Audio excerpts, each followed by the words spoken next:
तो बात करेंगे हम यहाँ पर अपने डेली विचेयर्स को लेकर। जितने भी हमारे यहाँ पर अलग अलग डिपार्टमेंट्स के डेली विचेयर्स हैं उनको लेकर आज हम जो है वो बात करेंगे। और जिस तरह से आप और हम सभी जानते ही होंगे कल राखी का त्यौहार है, तो यहाँ पर हमारे साथ एक डेली विचेयर भाई जो है वो जुड़े हुए हैं, इनसे हम जानने की कोशिश करेंगे।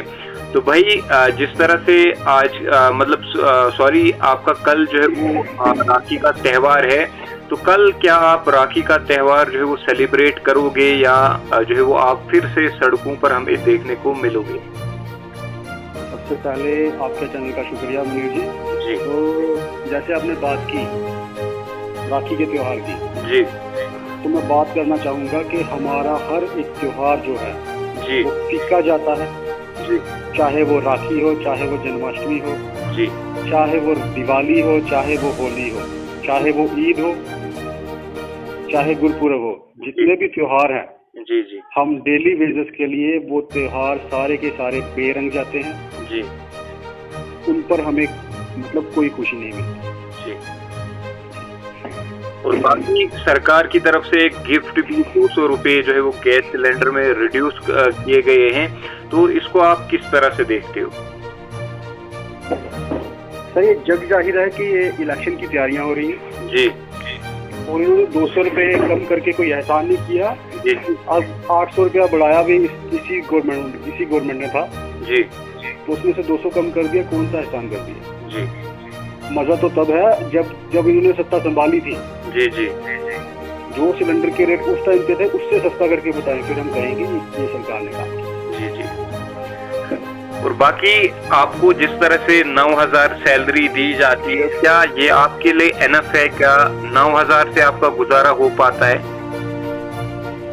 सर 9,000 जो सैलरी हमें दी जाती है उसमें से आपका किराया भी लगेगा ड्यूटी पे जाने का जी, और जो इन्होंने अब नए फसाद बना दिए हैं गरीब लोगों के लिए, स्मार्ट मीटर का बिल, जी, जी, महंगे सिलेंडर, महंगा राशन, जी, तो सर 9,000 काफ़ी नहीं है जी, सरवाइव करने के लिए परिवार के साथ, जी, क्योंकि परिवार की बहुत सारी जिम्मेदारियां होती हैं। जी, तो ये 9,000 बिल्कुल जायज़ रेट नहीं है।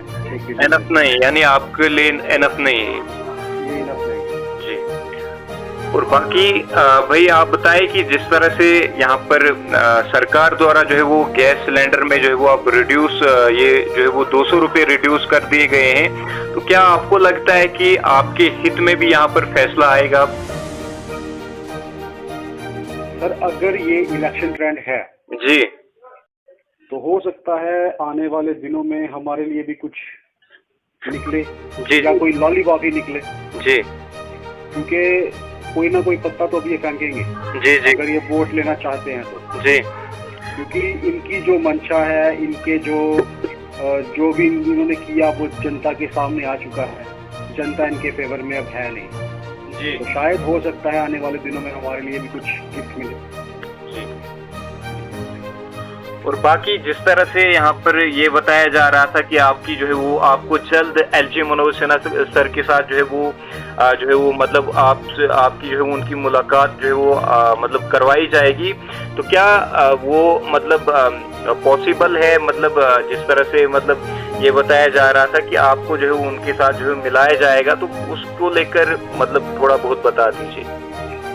एलजी मनोज सिन्हा के सर के साथ मिलाने की जो प्रतिक्रिया है वो हमारे डिस्कॉम जम्मू जी ने शुरू की है जी, तो वो मीटिंग्स के दौर करवा भी रहे हैं। जी, जी, लेकिन मुझे ऐसा लगता है कि उनके साथ मुलाकात होते होते शायद वो ट्रांसफर हो जाए, जी, उनका कार्यकाल खत्म हो जाए, जी, उनकी जगह कोई और नया चेहरा आएगा। जी, तो मुझे ऐसा लगता है कि ये टाइम निकालने की बातें हो रही है। जी। और बाकी जिस तरह से अगर हम अलग अलग पार्टीज की बात करें, जिस तरह से यहाँ पर भाजपा की अगर हम बात करें, तो यहाँ पर उनकी तरफ से कमेटी बनाई गई थी जिसमें वो हमारे डेली विजर्स के ही, अगर मैं गलत ना हूँ तो वो डेली विजर्स के लिए ही बनाई गई थी, तो क्या कुछ पॉजिटिव रेस्पॉन्स आपको मिला है? सर भाजपा की जो कमेटी थी उन्होंने डेली बेसिस के लिए अपनी जो रिपोर्ट थी वो दिसंबर में सबमिट करवा दी थी जी जी हाई कमान के साथ और एलजी साहब के पास। जी जी लेकिन अभी ये अब हमारा अगस्त खत्म हो गया, अभी तक ग्राउंड लेवल पे कुछ नहीं है। इट मीन्स के वो जो रिपोर्ट बनाई थी या तो वो ठंडे बस्ते में है या वो हमारे खिलाफ बनाई गई थी जी, क्योंकि हमें अभी तक उसका कोई बेनिफिट नहीं मिला जी। बाकी आपके सामने जो सब जग जाहिर है। यानी आपको अभी कोई भी मतलब पॉजिटिव रेस्पॉन्स वहां से भी जो है वो नहीं मिला है, खाली आश्वासन हमारे लिए सर सिर्फ आश्वासन पे आश्वासन और लॉलीपॉप्स पे लॉलीपॉप्स आ रहे हैं जी। हमारे लिए हमारे फेवर में कोई फैसला अभी तक नहीं आया जी। तो अब आगे आप क्या चाहते हो सरकार से?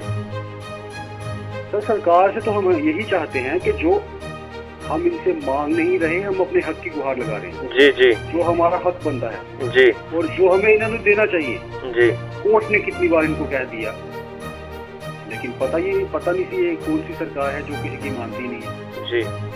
अब इन्होंने यूटी बनाए हुए इनको 4 साल से ऊपर हो गया, लेकिन यूटी के बेनिफिट्स हमें मिले। यूटी के बेनिफिट्स आपको यहाँ पर नहीं मिलते हैं। वहाँ की अगर हम बात करें, वहाँ का टेम्परेरी एम्प्लॉय जो है वो मतलब अच्छी खासी सैलरी वहाँ पर लेता है। यूटी के बेनिफिट्स वहाँ के एम्प्लॉय को मिलते हैं। लेकिन अगर हम यहाँ की बात करें, जम्मू कश्मीर की बात करें, तो जम्मू कश्मीर में आपके लिए जो है वो जो भी बेनिफिट्स हैं वो यहाँ पर अभी जो है वो इम्प्लीमेंट नहीं हुए हैं। यहाँ पर सर इम्प्लीमेंट नहीं हुए, लेकिन जो लद्दाख एक छोटी सी स्टेट है जी जी, उसको उन्होंने यूटी बनाया जी। वहाँ पर उनके एलजी साहब हैं राधा कृष्ण जी जी उन्होंने वहाँ पर उनके रेट एनहेंस किए, कैटेगरीज बनाई और उनके रेट एनहेंस किए मिनिमम वेजेस एक्ट के तहत। जी। आज उनकी कम से कम जो सैलरीड पर्सन है वो 15,000 रुपया ले रहा है। जी। यहाँ पर पता नहीं कौन सी सरकार है तो ये भी यूटी। इनको फैसले लेने में पता नहीं कौन सी दिक्कतें परेशानी आती है, या तो ये गरीब लोगों के फेवर में काम नहीं करना चाहते। जी।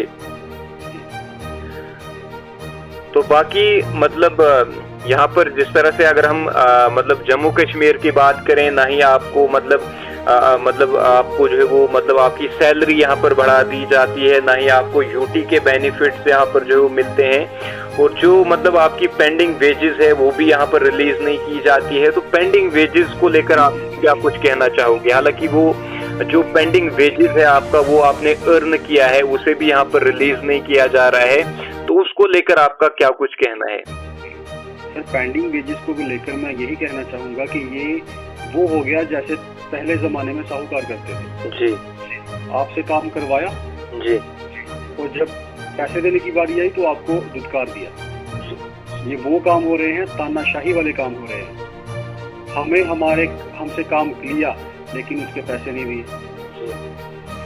और जो अभी भी इस टाइम पे जो चल रहा है, हमसे काम पूरा लिया जा रहा है लेकिन सैलरी पूरी नहीं दी जा रही। यहाँ तक कि जो आपने यूटी के बेनिफिट्स बोले, जी जी, हमें तो चलो नहीं मिल रहे जी, लेकिन जिनको मिल रहे हैं उनको भी पूरे नहीं मिल रहे। उनको हमारे रेगुलर एम्प्लॉयज हैं उनको भी ये बेनिफिट पूरे तरीके से नहीं दिए जा रहे। इन्होंने जम्मू के साथ डिस्क्रिमिनेशन का जो पहले से चलती आई प्रथा है उसको खत्म नहीं किया और बढ़ाया है। तो एक बार फिर से राखी को लेकर, यानी जिस तरह से कल राखी है, तो किस तरह से मतलब आप जो है वो सेलिब्रेट, क्या आप जो है वो राखी सेलिब्रेट कर पाएंगे या नहीं कर पाएंगे? मैं राखी की बात करूँ तो मोस्ट ऑफ ऑल जितनी भी राखियाँ हमारे यहाँ पे पीएचई का एम्प्लॉयज बनने के बाद से आई जी, हमने वो अपनी बहनों से मुँह छुपा कर मनाई। जी जी, या बेशर्म होके उससे राखियाँ बनवाई जी। देने के नाम पर हमारे पास 200 रुपया भी नहीं होता। अगर कोई बहन अपने भाई के पास आती है राखी के दिन, तो एक भाई का फर्ज बनता है कि एटलीस्ट उसको कुछ तो दे। बिल्कुल बिल्कुल। लेकिन इन सरकारों ने हमारा इतना शोषण किया है कि हम गवर्नमेंट एम्प्लॉयज होने के बावजूद जी अपने घर का खर्चा नहीं चला सकते, और जो हमारे ऊपर उम्मीद रखते हैं हम उनकी उम्मीदों को भी पूरा करा नहीं कर सकते। ये हमारी हालात है।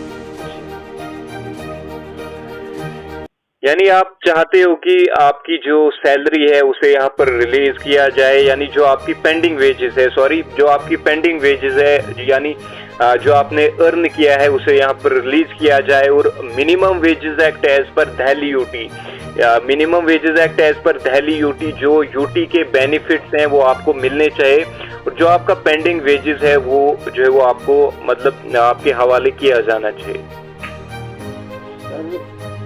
अभी जो सिचुएशन बन चुकी है, जो आपने बात की जी मिनिमम वेज जी, तो जम्मू कश्मीर में मुझे तो नहीं लगता कि कोई भी एम्प्लॉयज है जो 7 साल से पहले के काम नहीं कर रहा। जी जी, तो जो क्राइटेरिया बनाया था जम्मू कश्मीर की सरकार ने पहले, उन्होंने बनाया था कि 7 साल आप डेली विजिट की जॉब करेंगे। जी जी, उसके बाद अंडर SRO 64 आपको रेगुलर कर दिया जाएगा। जी जी, तो उस जो वो रेगुलरेशन मिलेगी उसके अंदर आपको चाइल्ड अलाउंस, अच्छा उसके बाद मेडिकल मिलेगा, ट्रैवलिंग अलाउंस मिलेंगे, DA मिलेगा, TA मिलेगा। मतलब वो अगर चीज़ें ये इम्प्लीमेंट करें तो हमारे घरों का जो गुजर बसर है वो अच्छे तरीके से हो जाएगा। हमारे पास भी अपने बच्चों की परवरिश के लिए सेविंग हो जाएंगी, बच्चे अच्छा पढ़ लिख जाएंगे। बिल्कुल। एट प्रेजेंट जो हमारी हालात है, हमारी सेविंग 0 जी, और हमारे सिरों पर उधार चढ़े हुए। जी जी, क्योंकि 9,000 में खर्चा चलता नहीं है, उसके खत्म होने के बाद हमें उधार लेने पड़ते हैं। जी, तो जब नई सैलरी आती है उससे हम उधार खत्म करते हैं, तो आगे का सिस्टम चलाते हैं। ये हमारे हालात है। कहने को हम गवर्नमेंट एम्प्लॉय हैं जी, लेकिन हमारी जेबों में अगर कोई देखे तो क्या निकलेगा। हमारे पास तो कई बार किराया तक नहीं है। तो लास्ट पर आप हमारे चैनल के माध्यम से सरकार से क्या मांग करना चाहोगे? आपके चैनल के माध्यम से मैं सरकार से ये मांग करना चाहता हूँ जी, अगर आप जी जी, डेली वेजेस के फेवर में कुछ करना चाहते हैं तो करें। जी जी, अदरवाइज एक ऑर्डर निकालें जी जी, जिसमें सभी डेली वेजेस को टर्मिनेट कर दिया जाए।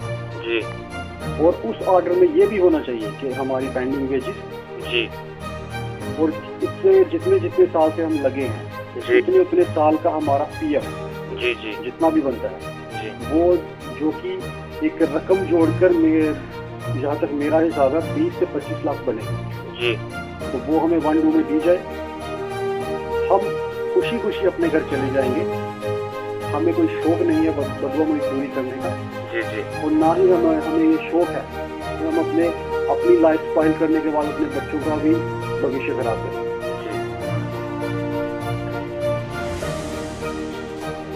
तो शुक्रिया भाई हमसे बात करने के लिए।